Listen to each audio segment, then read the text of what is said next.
오늘 이 말씀을 통하여서 행복과 행복 사이에서 복음을 외치다라는 제목으로 은혜를 나누기를 소원합니다.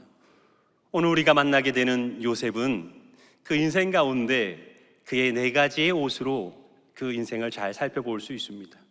첫 번째 옷은 아버지의 편애로 입게 되었고 형들의 미움으로 찢겨진 채색 옷입니다. 두 번째는 형들에게 죽임 당할 뻔하다가 팔려가서 보디발 장군의 집에서 노예로 살 수밖에 없었던 노예 복이었고요. 세 번째는 또 보디발 집에 그의 아내 때문에 누명을 쓰고 입을 수밖에 없는 죄수복이었습니다. 그리고 마지막 하나님의 은혜와 능력을 통하여서 바로 애굽 대제국의 총리의 옷, 지도자의 옷이었습니다. 오늘 성경의 본문은 바로 요셉이 총리의 옷을 입었을 때의 이야기입니다. 엄청난 권세와 권력을 갖게 된 후에 자신을 죽이려고 했다가 미디안 상인에게 자신을 팔아버린 형들이 자신의 앞에서 머리를 조아리고 곡물을 구걸하고 있는 장면입니다. 요셉의 마음은 어떠했을까요? 드디어 복수의 때가 온 것일까요? 자신을 죽이려고 했고 위협했던 것처럼, 자신을 팔았던 것처럼 요셉도 그의 형들을 위협하고 팔려고 하지 않았을까요? 만약 그렇게 했다면 얼마나 통쾌했을까요? 하지만 요셉은 통쾌한 복수가 아니라 통곡으로 자신을 통곡의 상황으로 몰아넣고 있습니다. 저는 이 부분이 굉장히 낯섭니다. 도대체 요셉은 무슨 심경의 변화가 있었기에 이렇게 통곡으로 자신의 감정을 폭발시키고 있을까요? 창세기 45장 2절 가운데 이렇게 말씀합니다. 요셉이 큰 소리로 우니 애굽 사람에게 들리며 바로의 궁중에 들리더라. 총리의 옷을 입었지만 그의 마음엔 억제할 수 없는 감정의 파도가 솟구쳐 올랐습니다. 이 통곡은 오늘을 살아가는 우리들의 통곡과도 맞닿아 있습니다.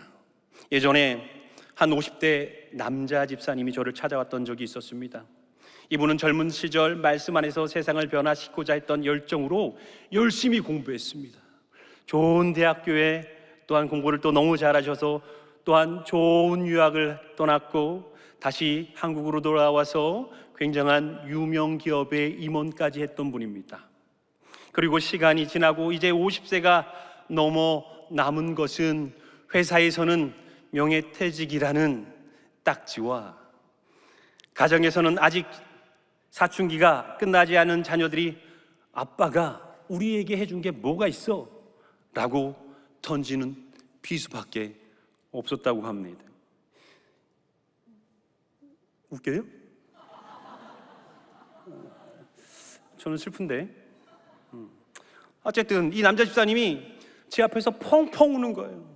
상상해 보세요. 키가 180이 넘고 덩치가 산만한 남자 50대 중년의 남자 집사님이 저같이 왜소한 목사 앞에서 펑펑 우는데 제가 어찌할 바를 모르겠는 거예요. 목사님, 저는 열심히 산 것 같은데 제대로 산 것 같지는 않습니다. 제 인생은 실패한 인생인가요? 이제 어떻게 살아야 하나요? 이분의 통곡은 지금도 꽤 됐음에도 불구하고 제 귀에 맴돕니다. 이러한 통곡이 단순히 집사님만의 일일까요? 저도 같습니다. 얼마 전에 제가 써놓았던 글 하나를 발견했는데 제가 한번 읽어드릴게요. 어느 날 집에서 기도하며 묵상하고 있는데 마음이 참 힘들었다. 뭔지 모르게 아주 힘들었다. 왜 이렇게 힘들까 생각해봤더니 20년 넘게 청소년 사역을 하면서 정말 많은 일을 겪었다. 아이들이 다치기도 하고 따돌림과 폭력, 부모와의 단절, 가출, 심지어 극단적인 선택까지. 그때는 그것들이 그냥 괜찮은 줄 알았다. 그냥 가면 되는 줄 알았다. 그런데 어느 날 문득 그 일들을 돌아보니 그 일들이 내 속에서 정리되지 않은 채 상하고 썩어져 나를 좀먹고 있었다. 눈물이 왈칵 쏟아졌다. 그 모든 일들 그냥 아무 일도 없었던 듯이 덮기에는 내 안에 너무 많은 상처와 아픔들이 존재해 있었다. 그리고 그때 나는 깨달았다. 아, 나는 괜찮지 않구나.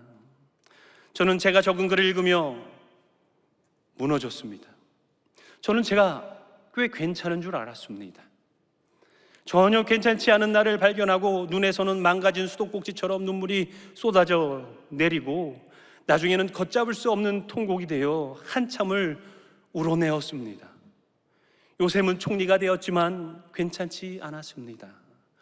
50대 집사님도 열심히 살았지만 괜찮지 않았습니다. 저도 괜찮지 않습니다. 사랑하는 성도 여러분, 이 괜찮지 않음이 저와 그 집사님 그리고 요셉만의 문제일까요? 이 예배 가운데 함께 계신 성도님들, 여러분들의 인생을 되돌아보신다면 아마도 저처럼, 요셉처럼, 그 집사님처럼 안 괜찮을 겁니다.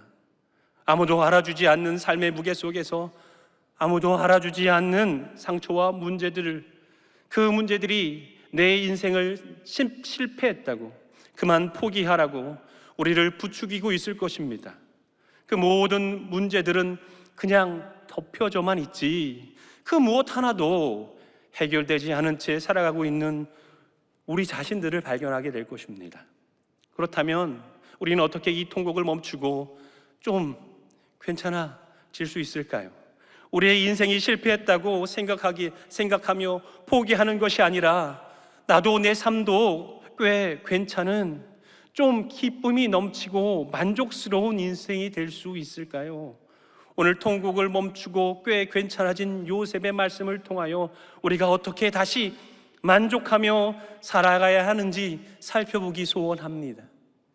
첫 번째로, 우리가 괜찮아지려면요, 하나님으로만 만족해야 행복할 수 있습니다. 어떻게 하면 무너지고 실패한 우리의 인생, 괜찮지 않던 우리의 삶이 괜찮아질 수 있을까? 요셉은 하나님으로만 만족했기 때문에 행복할 수 있었습니다. 요셉은 행복했습니다. 여기서 행복이라는 단어는 우리가 일반적으로 쓰는 단어인데 다행행자의 복복자를 사용합니다. 이 행복이란 단어를 사전적 의미는 죽음을 모면하고 위기와 고난을 잘 피하여 누리는 기쁨과 만족이라는 의미를 가지고 있습니다. 우리가 생각했던 단어와 다르죠? 조금 더 나아가면 나의 수고와 나의 의도와 나의 계획과 나의 노력으로 되는 것이 아니라 하늘의 도우심으로 죽음을 모면하고 위기와 고난을 잘 피할 수 있어서 누리는 기쁨과 만족이라는 것입니다. 그래서 요셉은 행복합니다. 요셉이 아버지 야곱의 편애로 채색 옷을 입었을 때 형들의 미움을 받아 그 옷이 찢겨지고 죽음의 문턱까지 다다르게 됩니다. 하지만 다행히도 죽음의 문턱을 넘어서 살아납니다. 죽음을 모면한 것입니다. 또 노예로 팔려간 보디발의 집에서 억울한 누명을 쓰고 정치범들이 갇히는 지하 감옥에서 그의 인생의 최대 위기를 맞게 됩니다. 흠정역 본 성경을 보면 이 상황을 요셉이 착고에 차여 혼이 나갔다라고 기록하기도 합니다.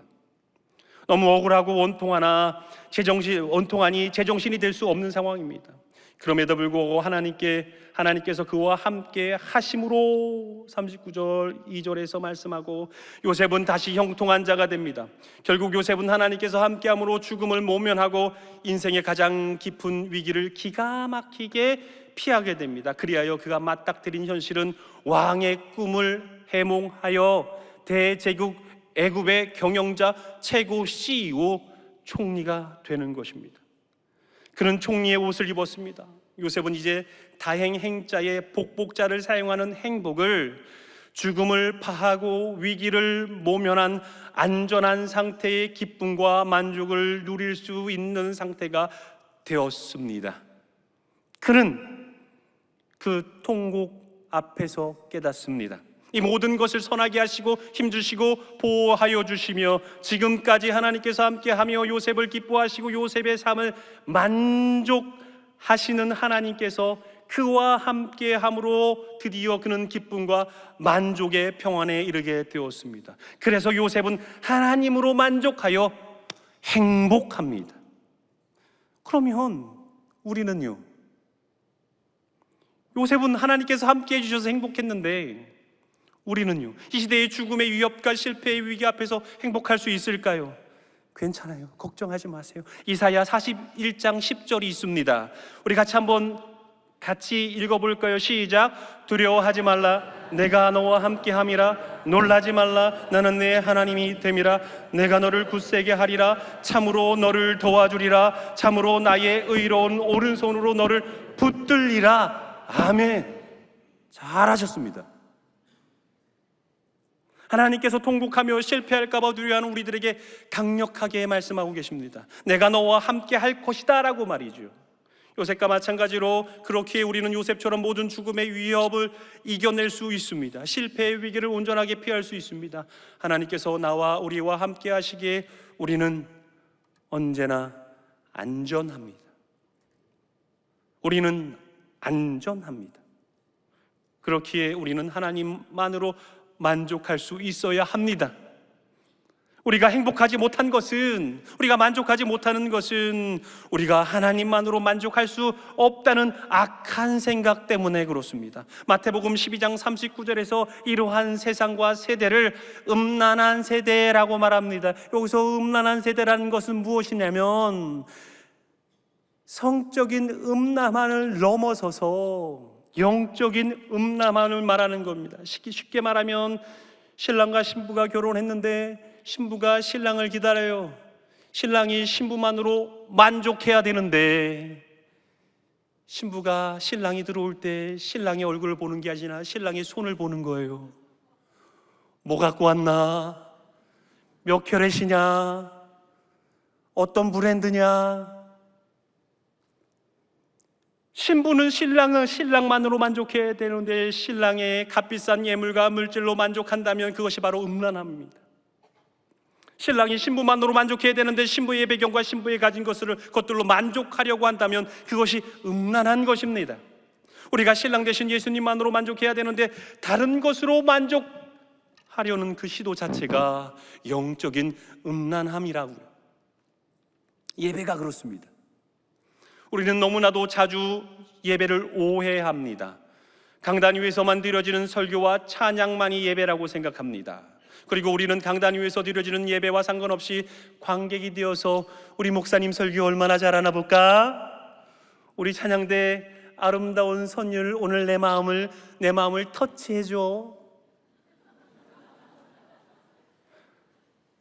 찬양과 말씀이 내 마음과 내 귀에 딱 들어맞아야 야 오늘 예배 성공했다라고 우리는 오해하고 반쪽짜리 예배를 드리고 집에 돌아갑니다. 그러니까 여러분들 이 예배당 문을 나갈 때쯤 되면 받은 은혜 다 쏟고 나가는 거예요. 조금 후에 수요 저녁 기도회를 마치고 나갈 때 옆에 분의 얼굴을 보세요. 음란한지 아닌지.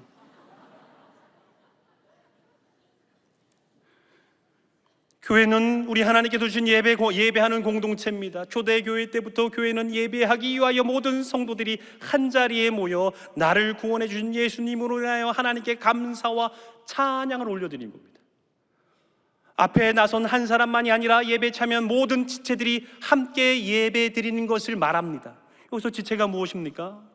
교회의 머리 되신 우리 예수님과 연결된 하나님의 백성으로 부름받고 세상으로 보냄받은 제자들의 공동체가 바로 지체입니다. 더 구체적으로 말하면 지체란 우리 몸의 일부인데 그 지체가 훼손되면 다시 재생되지 않는 부위가 바로 지체입니다.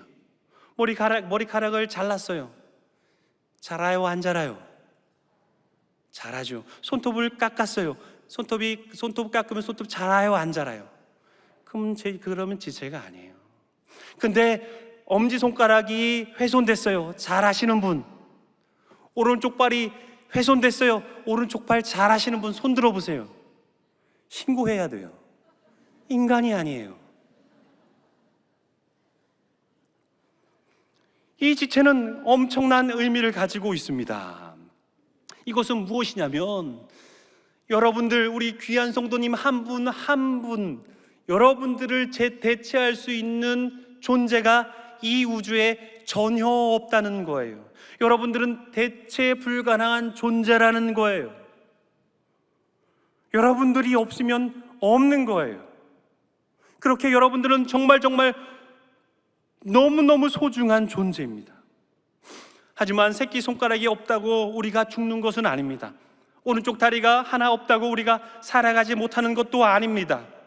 하지만 온전한 것도 아닙니다. 그렇게 우리는 온전하라고 명령하시며 예수 그리스도의 장성한 분량에 이르도록 자라가라고 말씀하신 하나님에게 순종하기 위하여 모든 지체가 하나님 앞으로 나와야 합니다. 우리 모든 지체가 바로 예배입니다. 강단에서 드려지는 예배만이 아니라 하나님께서 기쁘시게 하나님을 만족해 하기 위한 우리의 예배의 몸부림이 필요합니다. 진정한 예배의 기쁨과 만족은 오늘 제가 여러분들에게 기가 막히게 설교하는 게 아니에요. 이 자리에 나와 있는 아름다운 우리 찬양대, 그 찬양대의 선율의 마음 가운데 감동받아서 위로받는 게 온전한 예배의 기쁨과 만족이 아닙니다. 예배의 기쁨과 만족은 내가 예배의 한 지체가 되어 예배를 위해서 온 힘을 다하는 겁니다. 찬양할 때 찬양대 혼자 찬양하는 것이 아니라 내가 찬양대의 일원이 되어서 나의 가장 아름다운 소리, 나의 가장 위대한 소리로 하나님을 찬양하는 것입니다. 대표 기도자가 기도할 때 그냥 혼자 내어두지 아니하고 내 마음을 대표 기도자의 기도의 내용에 포개어 하나님 앞에 기도의 자리로 함께 나아가는 것입니다. 예물을 드릴 때조차도 그냥 이것을 드리는 것이 아니라 한 주간 하나님께서 나에게 베풀어 주신 은혜와 구원의 감격과 기쁨 가운데 더 드리고 싶지만 드릴 것이 없어 할 수 있는 최선을 다해 가지고 오는 이 예물이 바로 찬양이 되는 줄 믿습니다. 이렇게 우리가 하나님 앞에 온 힘과 온 마음을 다하여서 신령과 진정으로 예배드릴 때 하나님께서 우리를 기쁘시게 흠양하며 우리를 만족함으로 말미암아 참 좋구나라고 말씀하시는 그 말씀을 통하여서, 그 은혜를 통하여서 우리를 통하여 기쁨이 가득하고 만족함으로 충만한 우리 하나님을 바라보며 우리가 기뻐하고 만족하는 그것이 진짜 예배의 기쁨과 만족입니다. 우리의 만족은 우리 하나님 그분에게서만 나옵니다. 그렇게 우리가 예배를 드릴 때 우리가 모든 죽음을 모면하고 모든 위기를 건너뛰므로 누리는 기쁨과 만족함이 우리의 통곡을 멈출 수 있습니다. 안 괜찮았던 우리 삶에 혹시나 내 삶이 실패했나라는 두려움에서 자유할 수 있습니다. 그래서 우리도 행복합니다. 하나님의 섭리와 하나님이 함께해 주심으로 우리는 안전합니다. 그래서 통곡을 멈추고 찬양할 수 있습니다. 어떻게 우리의 인생이 다시 괜찮아지고 기쁨과 만족으로 다시 한번 회복과 행복을 누릴 수 있을까요? 두 번째로, 마지막이에요. 복음으로 행복해야 합니다. 요셉은 구원의 역사 앞에서 행복했습니다. 오늘 성경 본문을 다시 한번 살펴보겠습니다. 5절 말씀입니다. 같이 합독합니다. 시작. 당신들이 나를 이곳에 팔았다고 해서 근심하지 마소서, 한탄하지 마소서. 하나님이 생명을 구원하시려고 나를 당신들보다 먼저 보내셨나이다. 아멘. 앞서서 하나님의 섭리로 위기를 모면하고 기쁨과 만족을 누리는 것이 행복이라면, 이제 요셉은 또 다른 행복, 행할 행자의 복복자를 사용하여 곧 복을 실천하는 삶으로 나아가고 있습니다. 복이 무엇입니까? 우리는 많은 물질, 병이 치유되면, 더 많은 권세와 명예를 얻게 되면, 장수하면, 자녀를 얻으면 그것을 복이라고 생각합니다. 맞아요, 그것도 복이죠. 하지만 진정한 복, 하나님께서 바라시는 위대한 복은 개인적인 것으로 멈춰서는 안 됩니다. 하나님께서 우리를 교회의 공동체로 부르셨기에 진정한 복이란 내가 얻은 것이나 내 상황이 우리 공동체의 다른 이들에게, 우리 가족들에게, 다락방 식구들에게, 우리 교회 공동체에게, 나의 주변의 공동체 사람들에게 좋은 선한 능력의 유익을 끼치는 상태를 말합니다. 왜냐하면 이 세상에 가장 위대하고 가장 숭고한 복이 무엇입니까? 바로 예수님의 십자가의 복이기 때문입니다.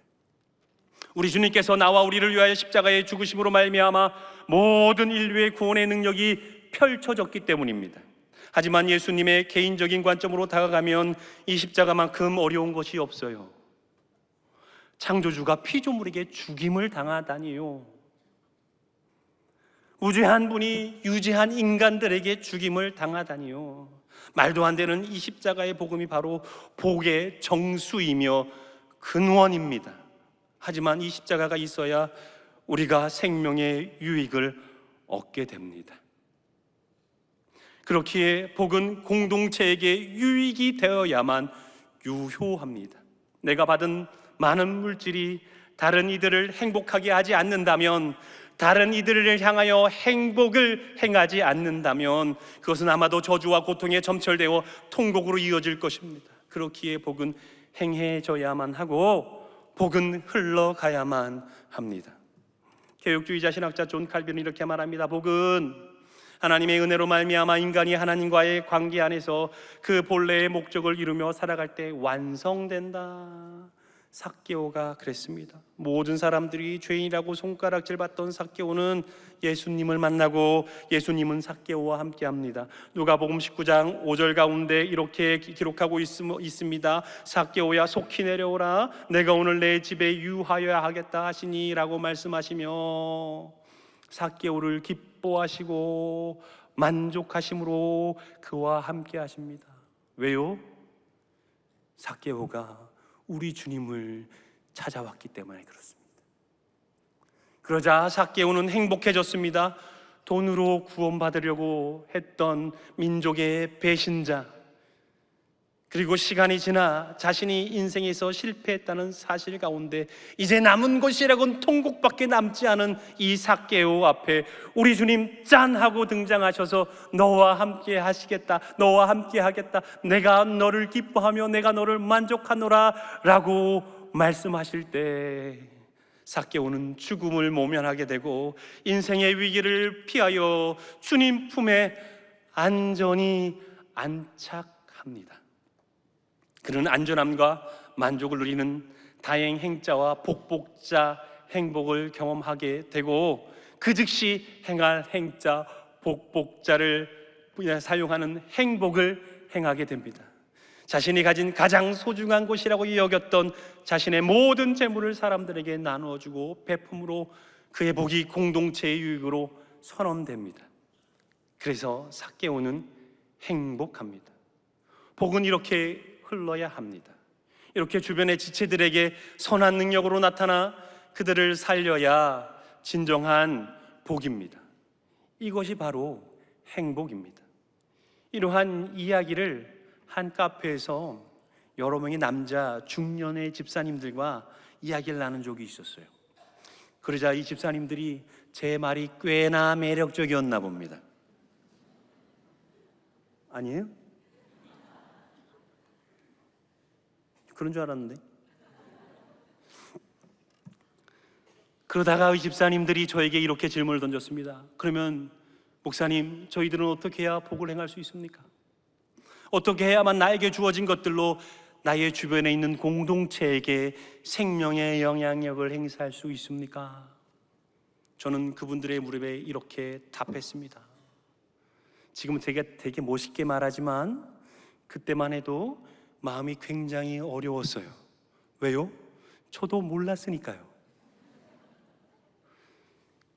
한 5초 기도했어요. 주여, 제가 여기서 답을 하지 못하면 지금까지 이 매력이 다 무너집니다. 이 목사님, 이 집사님들이 나를 신뢰하는 이 신뢰가 다 무너집니다. 주여 지혜를 주옵소서라고 기도하는 순간 제 머릿속에서 번뜩이며 이렇게 말했습니다. 집사님들, 우리는 생각이란 것을 해야 됩니다. 세상적인 생각을 멈추고 기도로 무장된 생각이 필요합니다. 찬양으로 흠뻑 젖은 신적 생각, 말씀을 충분히 묵상한 하나님을 충분히 만족시킬 만한 생각, 이 생각이 우리에게 꼭 필요합니다. 그래야만 죽음 앞에서조차 가장 가치 있고 의미 있는 복을 행할 수 있습니다. 누가복음 12장에 부자의 비유가 나옵니다. 그는 성공한 부자였습니다. 그의 농가 밭에서 생산된 소출이 너무 많아 창고를 더 크게 짓고 이제 밤낮으로 먹고 마시며 즐거워하자고 생각합니다. 여러분들은 이 비유를 보면서 무슨 생각이 납니까? 저는 그런 생각이 들더라고요. 부럽다. 근데 우리 주님은 우리와 생각이 달라요. 세상에 정욕과 욕심으로 점철된 우리의 세상적인 생각이 아니라 우리 주님은 여전히 죽음 그 위의 것들을 말씀하고 계십니다. 누가복음 12장 20절 21절 말씀 가운데 이렇게 기록합니다. 같이 함께 봉독합니다. 시작. 하나님은 이르시되 어리석은 자여 오늘 밤에 내 영혼을 도로 찾으리니 그러면 내 준비한 것이 누구의 것이 되겠느냐 하셨으니 자기를 위하여 재물을 쌓아두고 하나님께 대하여 부유하지 못한 자가 이와 같으니라. 아멘 이라고 말씀하십니다. 가장 중요하다고 생각하는 그 모든 것의 가치는 세상의 기준이 아닙니다. 바로 죽음 앞에서 같이 있어야 진짜 가치가 있는 것입니다. 과거 제가 우리 목사님들과 이렇게 주일날 아침에 식사하면서 참 많은 얘기를 했어요. 그 가운데 이러한 대화를 했던 적이 있습니다. 우리 목사님들, 이 세상에서 진리는 어떤 특징을 가질 수 있을까요? 라고 질문하니까 목사님들이 이 얘기 저 얘기 그 얘기 다 하는 거예요. 그러다가 문득 제 안에서 또 하나님께서 기가 막힌 지혜를 주셔서 목사님들 제 생각 좀 들어보세요. 진리는 죽음을 관통해야만 진리가 되는 줄 믿습니다. 아무리 큰 재물도, 아무리 위대한 업적도, 명예도, 권력도, 그 무엇도 큰 무기도 죽음을 통과할 수 없습니다. 이 세상의 진리는 오직 하나일진데 그 진리는 죽음을 통과해야만 저는 진리라고 믿습니다.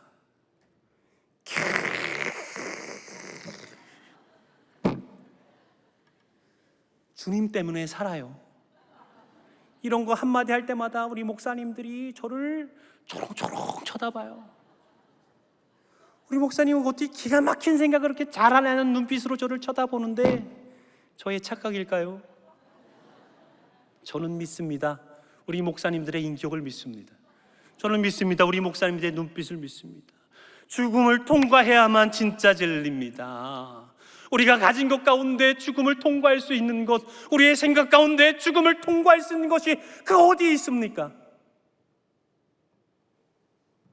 로마서 14장 8절 가운데 이렇게 말합니다. 우리가 살아도 주를 위하여 살고 죽어도 주를 위하여 죽나니 그러므로 사나 죽으나 우리가 주의 것이로다. 아멘. 그러니 우리의 생각과 계획들은 모두 죽음의 평가를 받아야 합니다. 하지만 죽음 앞에서 의미와 가치가 있는 것은 세상에 어디에 없습니다. 죽음을 넘어서는 것이, 죽음을 관통하는 것이 없으면 모든 것이 의미가 없습니다. 가치가 없습니다. 복되지 않습니다. 행복하지 않습니다. 하지만 죽음을 이길 수 있는 단 하나, 죽음을 넘어서 생명으로 나아갈 수 있는 단 하나가 있습니다. 그것이 바로 십자가의 복음이에요. 복음이 무엇입니까? 바로 예수 그리스도의 자체입니다. 예수 그리스도께서 우리의 죄를 위해서 십자가에 못 박혀 죽으신 것과 우리를 의롭다 하기 위하여 부활하신 이 부활의 복음, 이것만이 죽음을 통과할 수 있습니다. 이것만이 우리의 통곡을 멈출 수 있고, 이것만이 우리의 구원의 영원한 생명, 놀라운 복음만이 모든 것을 가치 있게 만들 수 있는 아주 고마운 진리입니다. 이 복음만이 다행 행자의 복자와 또 복복자를 사용하는 행복과 행할 행자와 복복자열을 사용하는 행복, 이 행복을 가능하게 하는 것입니다. 우리 삶에 혹시나 해결되지 않아서 상하고 문드러진 삶 앞에서 실패한 것 같고 망한 것 같고 가족들에게조차 거부당한 것 같아 눈물이 멈출 수 없어 통곡 앞에서 무릎을 치며 후회하는 것밖에 생각나지 않는다면, 오늘 이 시간 여러분들은 십자가의 복음, 구원의 능력, 생명사역의 근본인 이 복음을 삶으로 외치시기를 간절히 소망합니다. 그러면 우리는 안전합니다. 우리는 행복합니다. 그래서 우리는 복을 행함으로 함께 행복할 수 있습니다. 마지막으로 이 이야기하고 마칠까 합니다. 제가 사랑하고 존경하는 성도님들이 참 많아요. 여기 많이 오셨어요. 오라고 그랬거든요. 그 가운데서 최근에 사랑하는 우리 집사님이 너무너무 사랑하는 아내분을 먼저 우리 주님 품에 올려보냈습니다. 아무리 우리가 믿음이 좋다고 한들, 우리가 주님을 사모한다 한들 이런 거 정말 쉽지 않아요.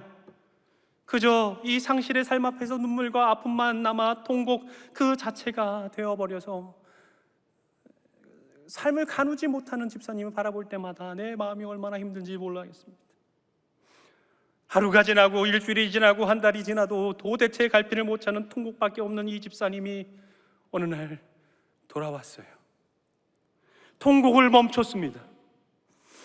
전폭하더라고요. 전폭으로 목사님 저 이거 안 헤어져요. 목사님 이거 안 헤어져요. 그래서 제가 속으로 크게 외쳤어요. 누가 하래요? 누가 하래요? 근데 이 집사님이 너무 좋대요. 안 헤어져도 좋고 외워져도 좋고 전도해도 좋고 못해도 좋고 나는 전복이 좋답니다. 복음이 좋답니다. 십자가의 복음이 죽음을 이기고 죽음을 넘어서서 이 집사님을 행복하게 하고 있기 때문입니다. 이 구원의 능력, 생명의 능력이 집사님의 삶을 관통하여 주변의 모든 이들에게 유익을 끼치고 있기 때문입니다.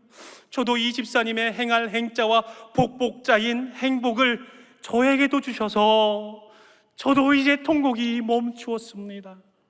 그래서 다시 행복합니다. 그래서 간절히 소망하는 것은 우리 귀한 성도님들이 정말로 행복하고 행복했으면 참 좋겠습니다. 그러기에 오늘도 우리는 예수 그리스도의 십자가의 복음을 목청껏 온 힘을 다해 외쳐야 합니다. 슬픈 마음 있는 사람 예수 앞에 나오면 예수 이름이 세상의 소망이 되고 예수의 이름이 세상의 능력을 넘어 나와 우리의 소망이 되고 나와 우리의 능력이 되는 줄 믿습니다. 모든 슬픔의 통곡은 십자의 복음으로, 그 놀라운 구원의 복음으로 끊어지고 행복과 행복을 온전히 드러내는 이 시간 되기를 간절히 축복합니다. 기도하겠습니다. 사랑과 은혜가 충만하신 아버지 하나님, 안 괜찮은 인생 주님 앞에 올려드립니다. 주여 함께 하심으로 우리를 괜찮은 인생, 아버지 하나님께서 구원해 주신 인생, 행복한 인생으로 인도하여 주옵소서.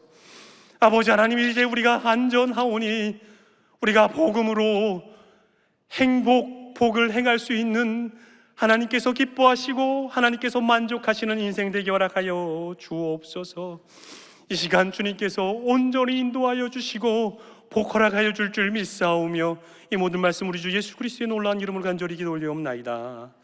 아멘.